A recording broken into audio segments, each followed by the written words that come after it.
আমার সাথে বুক মেলানোর পরে আপনার কি মনে হচ্ছে বলেন? আমার সাথে বুক মেলানোর পরে কি আপনার মহব্বত লাগেনি? মহব্বত লাগছে কিনা বলেন? মনে হয়েছে কোনো অহংকার আছে? অহংকার নিয়ে কি পৃথিবী থেকে গেলে শান্তি পাবেন আপনি? আপনার মনে হয়েছে যে ভিতরে অহংকার নিয়ে আপনাকে টাকা দিছি? আপনাকে জড়ায় ধরছি কারণ আপনার আত্মার সাথে যদি একটু আত্মা মিলাতে পারি নিজে শান্তি পাবো আর কি, এই জন্য।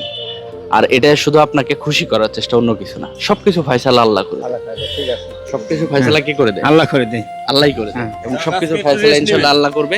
এবং আজকে সারাটা দিন আপনি বাসায় রেস্ট করবেন এবং পরিবারকে মনে হলে ফোন দিবেন, কথা বলবেন, পরিবারের সাথে একটু সময় কাটাবেন। না, চলে যাবো এখন বাসায়। কিন্তু আরেকটা কথা আছে যে সুন্দর করে একটা হাসি দেওয়া লাগবে। খুশি ভাই? আলহামদুলিল্লাহ খুশি না? আলহামদুলিল্লাহ, আলহামদুলিল্লাহ। আমরা চেষ্টা করেছি একজন পরিশ্রমী মানুষকে একদিনের ছুটি দেওয়ার জন্য। আপনারা আমাদের জন্য দোয়া করবেন। ভাইয়ের মতো পরিশ্রমী মানুষ আমাদের পৃথিবীতে আছে বলেই আমাদের পৃথিবী এত সুন্দর। আপনারা দোয়া করবেন। পরবর্তী আবার কোনোদিন আপনাদের সাথে দেখা হবে। ভালো থাকবেন ভাই। আসসালামু আলাইকুম। বড় ভাই ভালো থাকবেন। হ্যাঁ, ইনশাআল্লাহ।